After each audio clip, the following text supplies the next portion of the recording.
السلام عليكم ورحمة الله وبركاته. الحمد لله والصلاة والسلام على رسول الله محمد بن عبد الله أما بعد.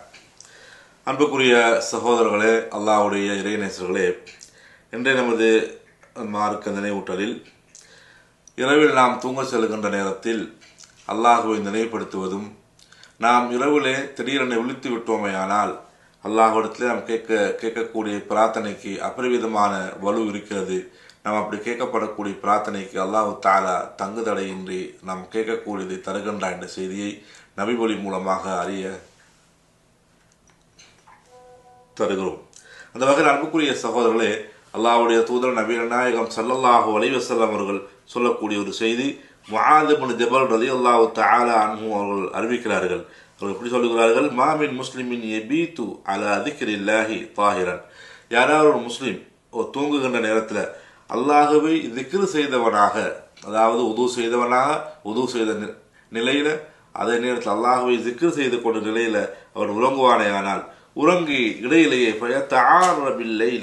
மினல் லைலி, இரவில் அவன் திடீரென்று விழுத்து விட்டானேயானால், அந்த நேரத்தில் ஃபயஸ்அலுல்லாஹ தஆலா கைரம் மின் அம்ரி துன்யா வல் ஆஹிரா, உலகத்தினுடைய அல்லது மறுமையினுடைய சம்பந்தப்பட்ட எந்த விஷயமாக இருந்தாலும் அல்லாஹ்விடத்தில் அவன் பிரார்த்தனை செய்கின்ற நேரத்தில் அல்லாஹ் தஆலா இல்லா அத்தா அல்லாஹு யாஹா, அல்லாஹ் தஆலா அவன் கேட்கக்கூடியது தங்கு தடையின்றி கொடுத்து விடுகின்றான் என்ற செய்தியை அல்லாஹ்வுடைய தூதர் ஸல்லல்லாஹு அலைஹி வஸல்லம் அவர்கள் சொல்லுகிறார்கள். ஆக அன்புக்குரிய சகோதரர்களே, நாம் இரவிலே படுக்கிற நேரத்தில் ஏராளமான துவாக்களை அல்லாஹ்வுடைய தூதர் நபிகள் நாயகம் ஸல்லல்லாஹு அலைஹி வஸல்லம் அவர்கள் கற்றுத்தருகிறார்கள். அதில் பார்த்துருக்கிறேனால், அதாவது எல்லோருக்கும் தெரிந்த துவா என்ன, அல்லாஹும்ம பிஸ்மிகா அமூத்து அஹ்யா, அதே மாதிரி இஸ்திக்ஃபாராத்துகள், அதே மாதிரி அல்லாஹும்ம அஸ்லம்து நஃப்ஸி இலைக் வவஜ்ஜஹ்து வஜ்ஹி இலைக் வஃபவ்வல்து அம்ரி இலைக்னு வரக்கூடிய ஒரு நீண்ட துவா.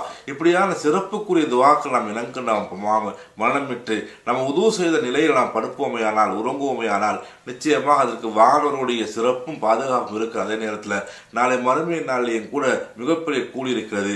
அதே நேரத்தில் அதே நிலையில் மரணித்து விடுவானேயானால் அதற்கும் அல்லாஹ்விடத்தில் ஒரு தங்கு தடையின்றி சுவர்க்கத்தை அல்லாஹ் தருகின்றான். அதே போன்ற ஆயத்தில் குர்சி இருக்கிறது. அதே போன்று ஆமதன் ரசூல் என்ற சூரத்துல் ஃபாத்திஹா கூடிய கடைசி அந்த 2 வசனங்கள் இருக்கிறது. இப்படியான விஷயங்கள் விளங்குகின்ற ஓத வேண்டும். அப்படி ஓதுவதன் மூலமாக மிகப்பெரிய சிறப்பும் மிகப்பெரிய அருளும் இருக்கிறது. அல்லாஹ்வுடைய நெருக்கத்தை பெற்றுக்கொள்ள முடியும். எனவே அதே எல்லாத்துக்கும் மிகவும் சிறப்பான முறையில் நடுநிசை எழும்பி விடுவானேயானால் அல்லாஹ்விடத்தில் கேட்கப்படக்கூடிய துவாக்கு மிகப்பெரிய வலு இருக்கு என்பதனை இந்த நபிமொழி எங்களுக்கு தெளிவுபடுத்துகிறது. எனவே வல்லவன் அல்லாஹ் தஆலா இப்படிப்பட்ட சிறப்பான துவாக்களை மன்னிட்டு அல்லாஹ்வை நெருங்குவோம் என்று கூறி நிறைவு செய்கிறேன். வாஹிரு தஅவானா அல்ஹம்துலில்லாஹி ரப்பில் ஆலமீன். வஸ்ஸலாமு அலைக்கும் வரஹ்மத்துல்லாஹி வபரகாத்துஹு.